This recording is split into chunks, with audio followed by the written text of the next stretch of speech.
नमस्ते, आप सभी का हमारे इस चैनल में स्वागत है।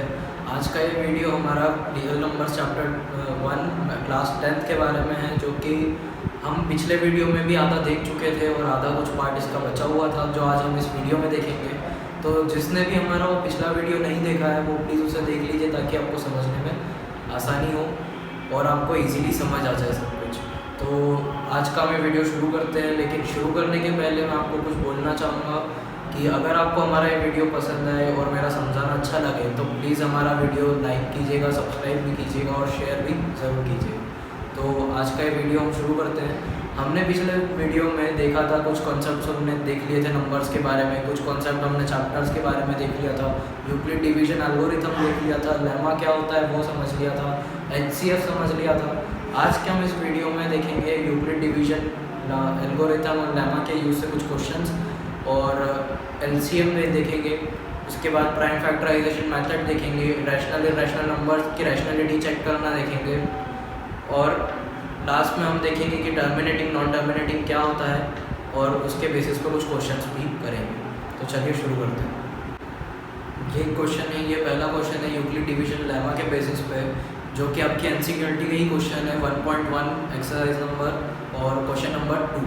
तो इसे हम देखते हैं। जैसे कि क्वेश्चन जो है, क्वेश्चन में बोला गया है कि अगर कोई पॉजिटिव ऑड इंटीजर है तो वह इस फॉर्म में होगा 6q+1 और 6q+3 और 6q+5, जहाँ पर q एक इंटीजर हो। तो हमें ये प्रूफ करना है कि जो 6q+1, 6q+3 और 6q+5 है, उसे वो सारे नंबर ऑड में होगा, या मतलब जो भी q एक का इंटीजर है वो ऑड होगा। तो चलिए देखते हैं। पहले तो हम देखते हैं यूक्लिड का स्टेटमेंट क्या था।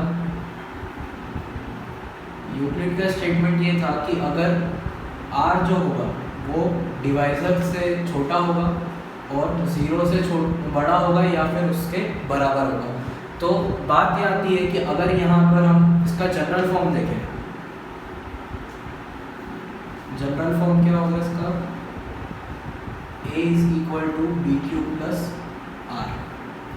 तो अगर इससे कंपेयर किया जाए तो यहाँ पर क्या दिया हुआ है हमें 6q+5। तो इसके अकॉर्डिंग हम क्या लिख सकते हैं, a = 6q+r। r हमारा कोई इंटीजर है और यहाँ पर हमारा क्या है, क्या दिया हुआ है, r की जगह पर 5। इसका मतलब डिवाइजर हमारा क्या हो गया यहाँ पर 6 और रिमाइंडर क्या हो गया 5। अब जो हमारा यूक्लिड ने दिया था उसके अकॉर्डिंग क्या है, डिवाइजर से छोटा होगा तो मतलब इसके कितने रिमाइंडर्स निकल सकते हैं, r = क्या वैल्यू हो सकती है इसकी, 0, 1, 2, 3 और 4 और 5। तो इसके अकॉर्डिंग हम इसे क्या क्या लिख सकते हैं, मतलब किस तरह से लिख सकते हैं। तो हमारे नंबर्स क्या क्या होंगे, n = 6q+0, 6q+1, 6q+2, 6q+3, 6q+4 और 6q+5। अब अगर हम यहाँ से देखें तो 6q+0 तो कुछ नहीं होता, मतलब 6q हम इसे डायरेक्टली लिख सकते हैं। तो 6q अगर हम डायरेक्टली लिख रहे हैं तो इसे क्या लिख सकते हैं हम, 2 अगर मैं कॉमन ले लूँ यहाँ से तो 3q। अब अगर हम देखें तो 2 अगर किसी का मल्टीपल होता है तो उससे डिवाइड भी होता है। अब अगर q कोई इंटीजर है, q क्या है माना था हमने, इंटीजर। तो q अगर कोई इंटीजर है तो वो इंटीजर अगर 2 से मल्टीप्लाई हो रहा है तो इसका मतलब क्या होगा, 2 से डिवाइड भी होगा। और 2 से डिवाइड होने वाले सारे नंबर्स क्या होते हैं, इवन होते हैं। तो मतलब ये तो और नहीं होगा, ये क्या होगा, इवन। अब अगर हम इसकी बात करें 6q+2 की, तो अगर मैं यहाँ से भी 2 कॉमन लूँ तो यहाँ पर क्या बचेगा, 3q+1।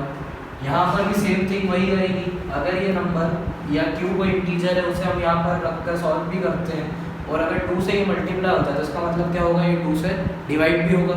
अब अगर ये डिवाइड हो रहा है तो मतलब ये क्या होगा, ये इवन तो नहीं होगा, ये क्या, सॉरी ये ऑड नहीं होगा, ये क्या होगा, इवन। उसके बाद as it is same thing यहाँ पर भी आएगी। अगर मैं यहाँ पर भी 2 कॉमन लेता हूँ तो यहाँ पर क्या बचेगा, 3q+2 अब यहाँ पर भी अगर मैं क्यू को किसी इंटीजर से रिप्लेस करता हूँ और उसको 2 से अगर मल्टीप्लाई करता हूँ तो इसका मतलब क्या होगा, ये भी 2 से डिवाइड होगा। तो 2 से डिवाइड होने का मतलब क्या हो गया, ये भी एक इवन नंबर है। तो मतलब क्या हो गया, अब देखो यहाँ पर ये तीनों इवन नंबर हो गए और बचा कौन सा, ये वाला और ये वाला। अब यहाँ से देखिए, यहाँ पर तो कुछ कॉमन नहीं निकाल सकते, यहाँ पर भी कुछ कॉमन नहीं निकलेगा और यहाँ पर भी कुछ कॉमन नहीं निकलेगा। अब अगर कुछ कॉमन नहीं निकल रहा है, इसका कोई मल्टीपल नहीं है, 2 मल्टीपल नहीं है मतलब, तो ये क्या हो गया, ऑड नंबर हो गया, ये भी ऑड नंबर हो गया और ये भी ऑड नंबर हो गया। अब हमें प्रूफ यही करना था कि ये जो तीन होंगे 6q + 1, 6q + 3 और 6q + 5, जहाँ पर q कोई इंटीजर होगा वो तीनों नंबर ऑड पॉजिटिव इंटीजर्स कहलाएंगे। तो ऑड पॉजिटिव इंटीजर्स अगर ये कहला रहे हैं तो इसका मतलब क्या हो गया, अगर ये इवन नहीं है तो क्या होंगे, ऑड। सो यहाँ पर एक स्टेटमेंट लिखना रहेगा, वो मैं आपको यहाँ पर दे दूंगा, आप उसे कॉपी कर लीजिएगा। सेम एज इट इज यही स्टेटमेंट है, एनसीईआरटी का एग्जाम्पल है, बस डिजिट आपको चेंज करनी है। सो अब हम आगे बढ़ते हैं। ये हमारा अगला क्वेश्चन है और जो पिछला क्वेश्चन जिस प्रकार से हमने यूक्लिड डिवीजन लेमा की हेल्प से किया, वैसे ही इस क्वेश्चन को भी यूक्लिड डिवीजन लेमा की हेल्प से ही सॉल्व करना है। तो देखते हैं इसको कैसे करेंगे।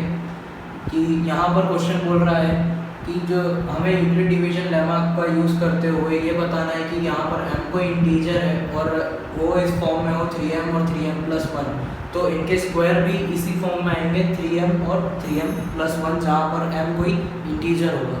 तो उसके बाद हम देखते हैं यहाँ पर यूक्लिड का स्टेटमेंट स्टार्टिंग में, जैसा हमने पहले किया था। यूक्लिड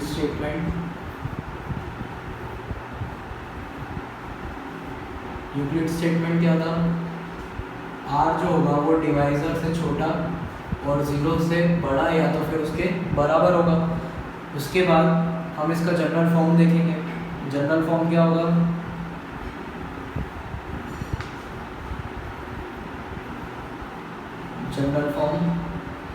इसका जनरल फॉर्म होता है a = bq + r, ये सब आप जानते हैं। उसके बाद यहाँ पर हम देखते हैं कि अगर n कोई पॉजिटिव नंबर है या n कोई नंबर है जिसे हम लिखते हैं 3q + r, तो यहाँ पर हम उसे क्या लिख सकते हैं, अगर यहाँ पर 3 है तो इसके रिमाइंडर कौन कौन से निकलेंगे, r = क्या क्या हो सकते हैं, 0, 1 और 2। तो इसे हम क्या क्या लिख सकते हैं, n = क्या हो जाएगा, 3q + 0, n हो सकता है हमारा 3q + 1 और n हमारा हो सकता है 3q + 2। तो अब हम आगे देखते हैं, यहाँ पर जैसा वो स्क्वायर का बोल रहा है, ये हमारे पॉजिटिव इंटीजर्स हो गए या पॉजिटिव नंबर्स हो गए। अब इन्हीं का स्क्वायर करना है तो कुछ नहीं, यहाँ पर सिंपली वो स्क्वायर कर दीजिए। जैसे यहाँ पर 3q + 0 है तो ऐसे हम क्या लिख सकते हैं, 3q और इसका स्क्वायर। तो 3q का स्क्वायर क्या हो जाएगा, 9q स्क्वायर। अब यहाँ से मैं क्या करूँ, 3 को कॉमन निकाल लेता हूँ तो अंदर क्या बचेगा, 3q स्क्वायर। अब देखिए यहाँ पर ये क्या आता है कि अगर उसने क्या बोला था कि q एक क्वेश्चन है, तो क्वेश्चन की जगह तो हम कुछ भी इंटीजर रख सकते हैं, वो क्वेश्चन कुछ भी हो सकता है। तो अगर मैं इंटीजर रख के कुछ भी इसे सॉल्व करूँ, स्क्वायर रखूँ, मान लीजिए 1 रखता हूँ, तो 1 की जगह स्क्वायर आएगा, 3 × 1 वापस 3 आ जाएगा। 3 क्या बनेगा, एक इंटीजर, और हमें क्वेश्चन में क्या दिया हुआ है कि m एक इंटीजर है, तो हम यहाँ पे इंटीजर की जगह क्या रख सकते हैं, m। तो ये हमारा क्या बन गया, 3m। अगला देखते हैं, अब ये 3q + 1 है, तो 3q + 1 को वापस हमें स्क्वायर करना है, तो वापस इसे स्क्वायर कर देते हैं, कोई बड़ी बात नहीं, हमें आता है। 3q + 1 का होल स्क्वायर हो जाएगा। 3q + 1 का होल स्क्वायर हो गया, तो 3q + 1 का होल स्क्वायर कैसे ओपन होता है, 9q स्क्वायर + 3 × 6q + 1। ठीक है, यहाँ से मैं इन दोनों नंबर्स में से वापस से 2 कॉमन ले लेता हूँ या 3 कॉमन ले लेता हूँ, सॉरी। तो 3 कॉमन लूँगा तो यहाँ क्या बचेगा, 3q स्क्वायर + 2q और साइड में ये 1 एज इट इज़। अब देखिए यहाँ पे वापस इसे अगर मैं कुछ भी q की जगह कुछ भी इंटीजर रखूँ, नंबर रखूँ, तो वापस क्या है, सॉल्व करने के बाद वापस क्या देगा, इंटीजर। तो इसकी जगह मैं क्या रख सकता हूँ, फिर से m। तो यहाँ पर मैंने क्या रख दिया, 3m+1, ये हमारी इक्वल वैल्यू हो गई। वैसे ही अगर मैं इसको भी सॉल्व करूँ, यहाँ पे इसको वापस से स्क्वायर करूँ, तो ये क्या हो जाएगा 3q+2 का होल स्क्वायर। तो इसे ओपन कैसे करेंगे, 9q² + 6q, सॉरी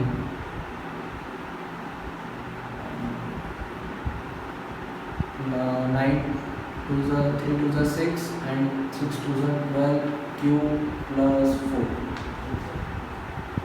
तो यहाँ पे हम देखते हैं वापस से, अगर मैं इन सब में से 3 कॉमन निकालता हूँ तो 3 कैसे निकलेगा बाहर, ये 3 बाहर निकाला तो यहाँ पे क्या बचेगा 3q² प्लस यहाँ पर क्या बचेगा 4q प्लस, और यहाँ पर क्या बचेगा 1, और यहाँ पे मैं +1 वापस से लिख सकता हूँ। अब ये मैंने कैसे करा कि यहाँ पे से मैंने 1 इसलिए लिखा क्योंकि अगर यहाँ पे से 3 में इधर अंदर मल्टीप्लाई करूँगा तो वो 3 और ये +1 वापस से क्या मिलके बनाएगा 4। तो ये बिल्कुल लॉजिकल है, कोई प्रॉब्लम नहीं है इसमें। तो यहाँ पे से हम इसको फिर से वापस q की जगह कोई इंटीजर या कोई नंबर वैल्यू रखेंगे तो यहाँ पर क्या बनाएगा, ये वापस से कोई इंटीजर बनाएगा। इंटीजर की जगह हम क्या रख सकते हैं 3m+1, वापस से वही दे दिया इसने। तो अब हमारा क्वेश्चन क्या था, यही तो था कि 3m और 3m+1 बनाना था। तो 3m यहाँ से बन गया, ये रहा हमारा 3m, इसकी वैल्यू दूसरी वैल्यू क्या है 3m+1 और तीसरी वैल्यू भी 3m+1। तो यहाँ पर हमारा क्वेश्चन क्या हो गया, प्रूव। ये हो गया हमारा क्वेश्चन खत्म। एज इट इज इसका क्वेश्चन नंबर 5 है आपकी एनसीईआरटी का 1.1 एक्सरसाइज का, वो आप देख सकते हैं। उसमें कुछ नहीं करना है, वो स्क्वायर की जगह वापस से क्यूब रखना है और एज इट इज सॉल्व करना है। तो आप करके देखिएगा। इससे आपको उतारना है उतार लीजिए, या तो फिर आप इसका स्क्रीनशॉट ले सकते हैं वीडियो को पॉज करके देख लीजिए। तो चलिए अब हम आगे देखते हैं। तो अगला हमारा जो टॉपिक आता है वो क्या होता है, प्राइम फैक्टराइजेशन। प्राइम फैक्टराइजेशन मतलब होता है, पहला तो हम टॉपिक का नाम लिख लेते हैं प्राइम और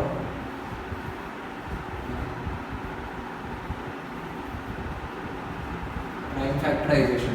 प्राइम फैक्टराइजेशन पहले हम देखते हैं यहाँ से प्राइम नंबर्स,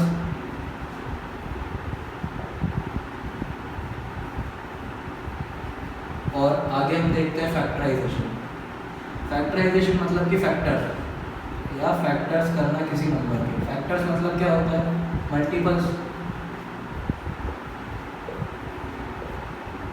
तो प्राइम नंबर्स मतलब क्या होंगे, मैंने पहले बताया था हमारे फर्स्ट पार्ट में, उसके स्टार्टिंग में बताया था प्राइम नंबर्स वो नंबर जो कि सिर्फ खुद की टेबल में आते हों, या मतलब खुद के मल्टीपल हो, या तो सिर्फ 1 से मल्टीपल हो, या 1 से डिवाइड हो, वो सारे नंबर्स क्या कहलाएंगे, प्राइम नंबर्स। तो प्राइम नंबर्स कौन कौन से होते हैं, जैसे 2, 3, 5, 7 और so on। फैक्टर्स मतलब कि जैसे अगर हम माने तो 14 के फैक्टर्स, 14 के फैक्टर्स क्या क्या हो जाएंगे, 2, 3, 2, 7 और 14। तो ये सारे फैक्टर्स होंगे।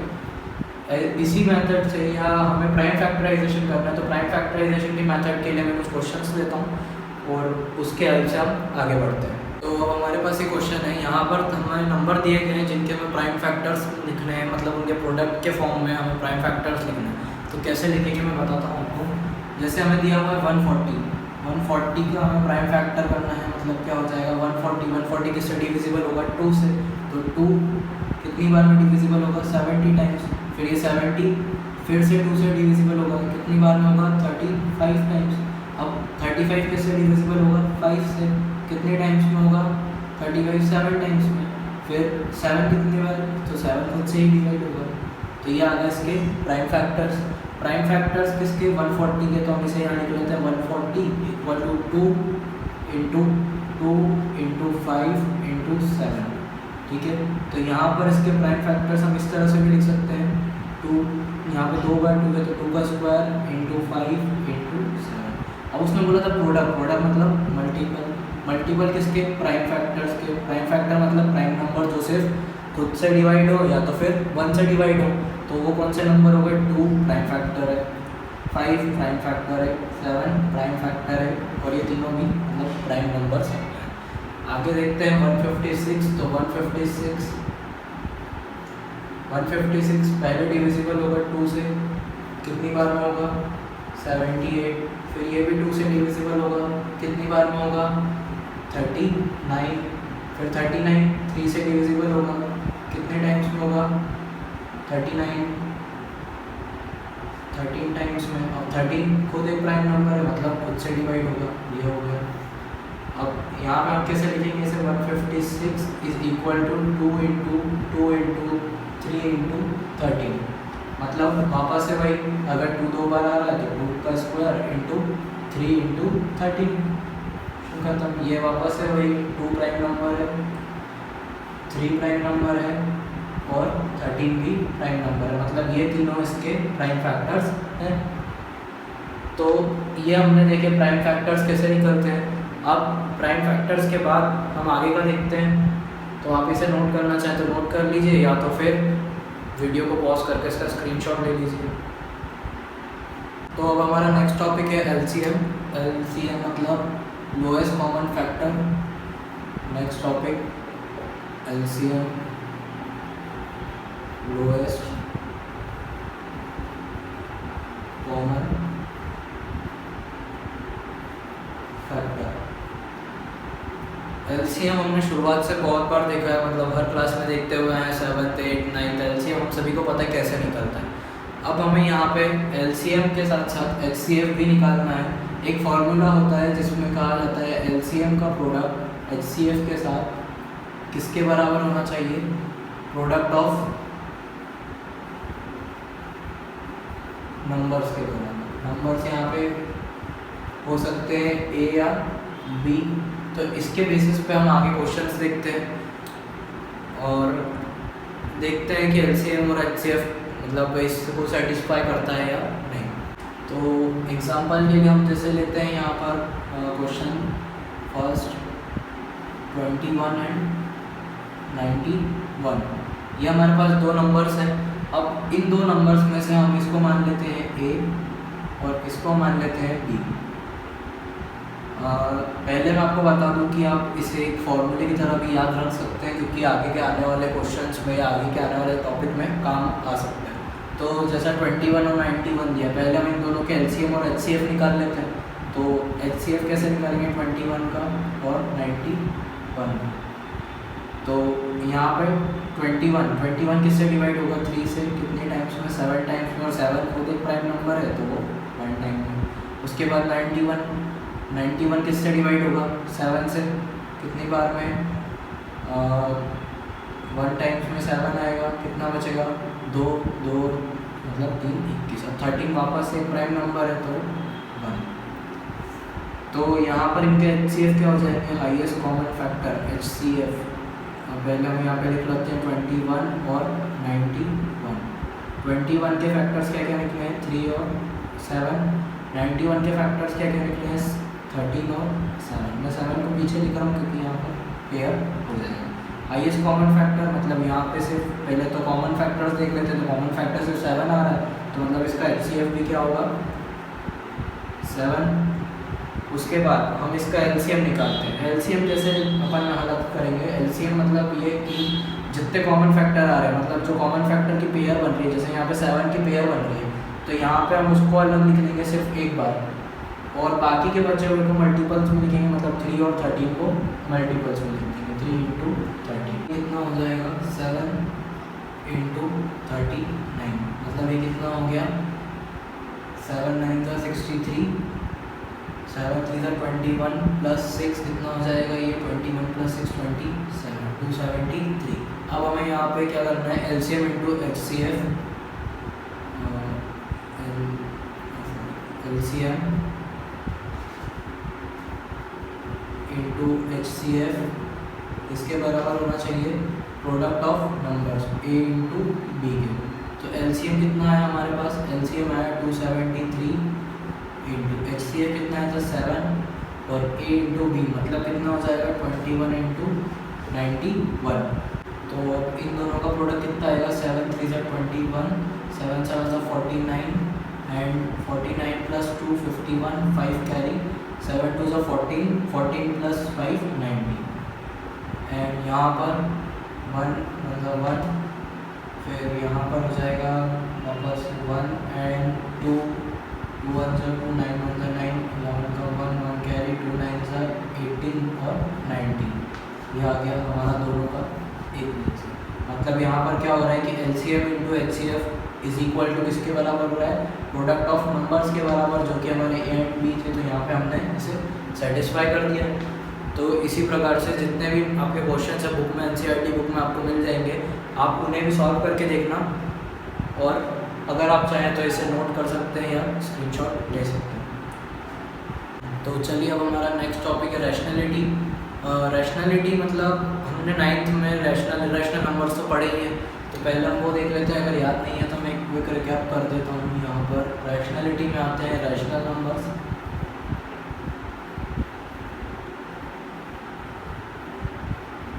और यहाँ पर आते हैं इरेशनल नंबर्स आल्सो।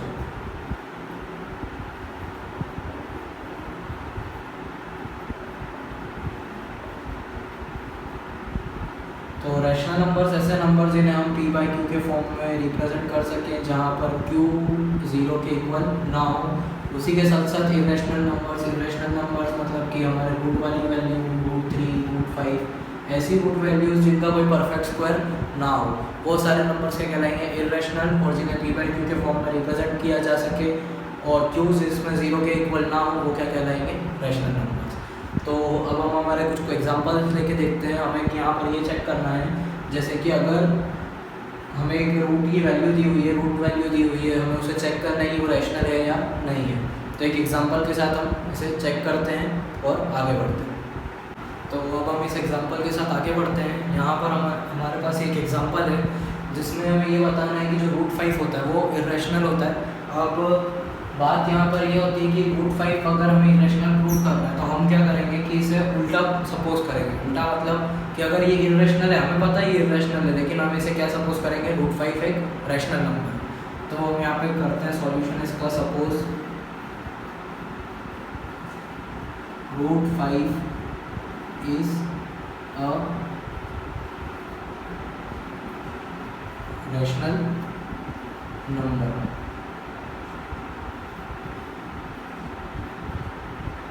इसका मतलब क्या हो गया, अगर रूट 5 हमारे पास अगर रैशनल नंबर है, रूट 5 अगर रैशनल नंबर है, तो हमारे पास यहाँ पर a और b आर कोप्राइम नंबर। यहाँ पर हमारे पास दो कोप्राइम नंबर होंगे a एंड b, जहाँ पर b की जो वैल्यू होगी वो 0 के इक्वल नहीं होगी।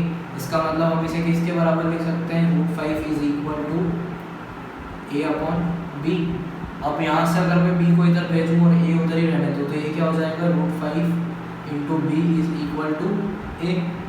ठीक है, तो यहाँ पे से हमारी होगी फर्स्ट इक्वेशन। अब अगर मैं इन दोनों को दोनों तरफ स्क्वायरिंग करूँ, स्क्वायरिंग ऑन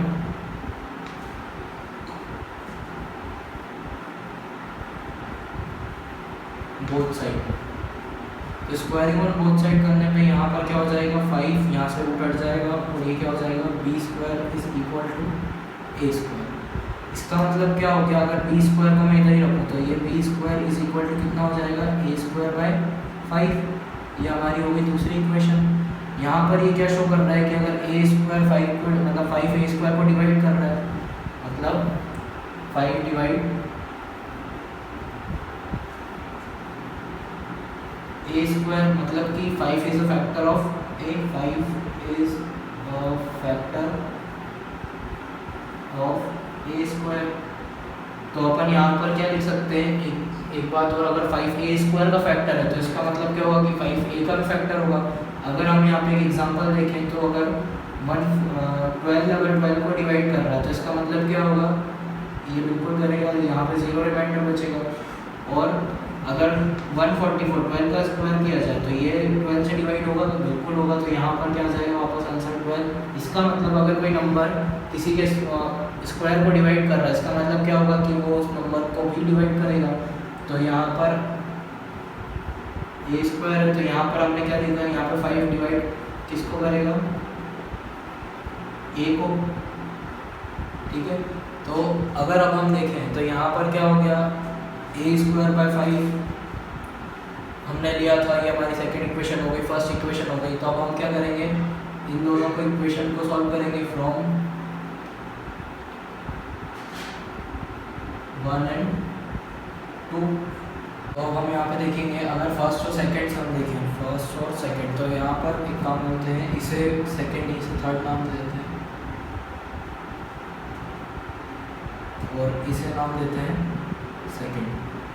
और यहाँ पर अगर 5 ए को डिवाइड कर रहा है तो यहाँ पर फैक्टर भी होगा, 5 इज अ फैक्टर ऑफ ए। तो इसे हम क्या नाम देते हैं, फोर्थ इक्वेशन। तो अब यहाँ पे से हम सेकेंड इक्वेशन में हम रखते हैं, यहाँ पर वैल्यू क्या हो जाएगी अगर सेकेंड इक्वेशन से देखा जाए और फोर्थ इक्वेशन से देखा जाए, फोर्थ इक्वेशन से देखा जाए सेकेंड और फोर्थ से, तो यहाँ पर हम क्या करेंगे, 5 अगर ए का फैक्टर, इसका मतलब क्या हो गया, ए किसके इक्वल हो गया, ए इज इक्वल टू 5c, जहाँ पर c इज अ इंटीजर। तो अब हम यहाँ पर क्या करेंगे कि इसकी सी ए की वैल्यू हम किस में पुट करेंगे, इक्वेशन नंबर 2 में। तो इक्वेशन नंबर 2 में अगर ए की वैल्यू पुट करेंगे तो क्या मिलेगा हमें, 5b square is equal to A की वैल्यू मतलब 5c स्क्वायर, कितना हो जाएगा ये, 5b square is equal to 25c square. अब यहाँ से अगर हम बी स्क्वायर की वैल्यू निकालें तो वो क्या निकलेगी, 5c स्क्वायर, ये 5 इधर आके डिवाइड हो जाएगा तो 5c स्क्वायर। तो अब हमारे पास क्या बचेगा, यहाँ पे इससे क्या प्रूफ होता है कि अगर यहाँ पे 5 है और यहाँ पे c स्क्वायर है तो यहाँ पे इसका मतलब क्या होगा कि जो 5c होगा ये किसका फैक्टर होगा, b का भी। तो अब जो 5 है वो 5 a का भी फैक्टर हो गया और b का भी, लेकिन हमने स्टार्टिंग में क्या लिया था कि a और b जो है वो हमारे को प्राइम नंबर है। अब को प्राइम नंबर है मतलब कि उनका कोई फैक्टर नहीं हो सकता, तो इसका मतलब हमारा जो हमने जो सपोज किया था वो क्या हुआ, वो गलत है। तो यहाँ पर हम क्या लिखेंगे, और सो दैट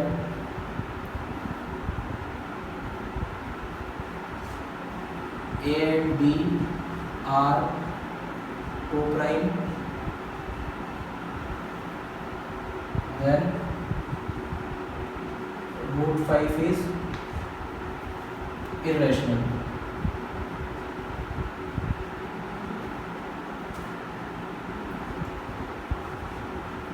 तो यहाँ पे इसकी रैशनैलिटी भी प्रूफ हो चुकी है।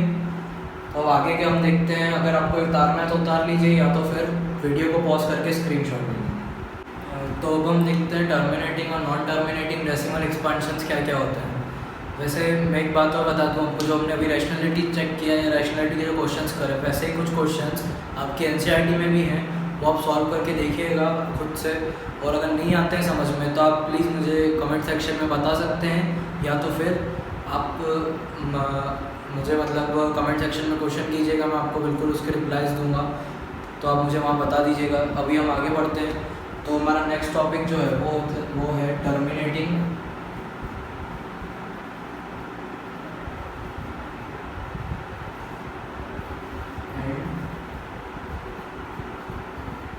नॉन टर्मिनेटिंग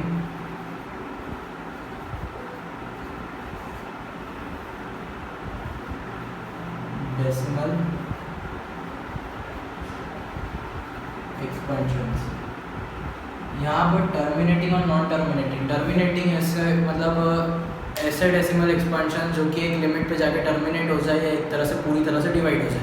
जैसे कि हम डिवाइड करते हैं 2 को 7 से डिवाइड करते हैं, तो यहाँ पे हमारा आंसर क्या आता है, 2 को 7 से डिवाइड करेंगे 3 टाइम्स में 6 आएगा 1, और ये पॉइंट लगाने के बाद हम 0 लगाएंगे तो 5 टाइम्स में 10 आ जाएगा। तो यहाँ पर 0 0 बचेगा, मतलब यहाँ पे क्या हो गया, इसके आगे ये डिवाइड नहीं होगा, मतलब ये क्या हो गया, टर्मिनेटिंग। वैसे ही जो नॉन टर्मिनेटिंग होता है, नॉन टर्मिनेटिंग में क्या होता है कि नॉन टर्मिनेटिंग में जो वर्ड्स होंगे वो इसके आगे बढ़ते ही जाएंगे। अब नॉन टर्मिनेटिंग में 2 तरह के होते हैं।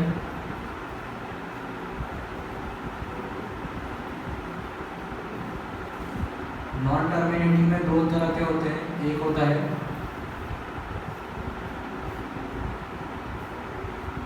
रिपीटिंग और एक होता है नॉन रिपीटिंग।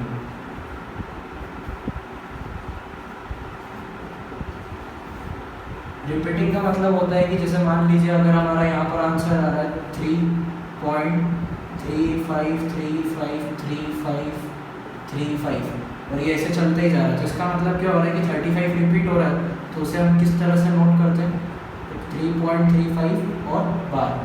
अब नॉन रिपीटिंग में क्या होगा कि नॉन रिपीटिंग में जैसे मान लीजिए 3.1 2 3 5 3 2 1 5 6 जिसका कोई एंड ही नहीं है, वो ऐसे ही नंबर्स चलते जाएंगे। तो ये होता है टर्मिनेटिंग, नॉन टर्मिनेटिंग। अब इसके बेसिस पे हम कुछ एग्जांपल्स लेते हैं जो कि आपके एनसीईआरटी के ये 1.4 के क्वेश्चन नंबर 1 का एक एग्जांपल लेते हैं। वहाँ पर उस क्वेश्चन में ये पूछा गया है कि जो भी टर्मिनेटिंग मतलब डेसिमल एक्सपेंशन है वो उनका हमें चेक करना है। तो अब हम एक एग्जांपल लेते हैं 13/3/1/5। ये आपके एनसीईआरटी का एग्जांपल है। इसको स्टार्ट करने से पहले मैं आपको एक बात बताता हूँ। जितने भी नंबर है, जैसे कि अगर मान लीजिए किसी के डिनोमिनेटर में 2 है या तो फिर किसी के डिनोमिनेटर में 5 है, तो वो हमेशा टर्मिनेटिंग होंगे। जैसे कि अगर ये तो ऑड नंबर है, इस ऑड नंबर को करके देखते हैं, तो 2 से 13 को डिवाइड करते हैं, तो यहाँ पर क्या आ जाएगा, 6 टाइम्स में 12 आ जाएगा, नीचे 1 बचेगा, पॉइंट लगाकर 0, तो यहाँ पर 5 टाइम में 10 आ गया। तो ये क्या हो गया, टर्मिनेटिंग। वैसे ही 5 से भी इसको चेक करते हैं एक बार, तो यहाँ पर क्या हो जाएगा, 5 को अगर 13 से डिवाइड करके चेक करते हैं, तो यहाँ पर क्या बचेगा हमारे पास, 2 टाइम्स में 10 आ जाएगा, नीचे 3 बचेगा, पॉइंट लगाएंगे 0, तो ये 6 टाइम्स में 30 और ये यहाँ पर 0, तो ये भी टर्मिनेटिंग है। अब यहाँ पर ऑड नंबर लेते हैं, जैसे कि अगर 10 को 2 से मैं डिवाइड करता हूँ तो ये पूरा खत्म हो जाएगा, तो यहाँ पर क्या आंसर आएगा 5। वैसे 10 को अगर मैं 5 से डिवाइड करता हूँ तो यहाँ पर क्या आ जाएगा 2, ये भी टर्मिनेटिंग है। मतलब अगर 2 या 5 है तो वो हमेशा टर्मिनेटिंग ही होंगे। वैसे ही अगर हम यहाँ पे देखें तो अब यहाँ पर तो मतलब इतना बड़ा नंबर है, अब इसे कैसे चेक करें। अब इतना बड़ा नंबर टर्मिनेटिंग या नॉन टर्मिनेटिंग, इसे चेक करने के लिए ज़्यादा कुछ नहीं, हमने प्राइम फैक्टराइजेशन ऑलरेडी देख ही लिया है। तो प्राइम फैक्टराइजेशन के बेसिस पे हम इसे चेक करेंगे। ये जो नीचे वाला डिनोमिनेटर होता है इसका हम प्राइम फैक्टराइजेशन करेंगे, 3125 का प्राइम फैक्टराइजेशन। तो 3125 का प्राइम फैक्टराइजेशन 5 से करते हैं तो कितना हो जाएगा, 6, 12 आएगा, 2 टाइम्स में 10, फिर 2, फिर 5, फिर वापस से 5 से करते हैं तो 5 से 1, फिर 2 और फिर 5, फिर वापस से 5 से करते हैं तो 2 और 5, फिर 5 से करते हैं तो ये 5, फिर 5 से करते हैं तो 1। मतलब कि ये क्या हो गया, जिसमें पूरा प्राइम फैक्टराइजेशन पूरा कंप्लीट होता है। यहाँ पर इसका मतलब क्या हो रहा है कि ये एक टर्मिनेटिंग डेसिमल एक्सपेंशन है। तो यहाँ पर हम क्या लिखेंगे, दिस इज टर्मिनेटिंग।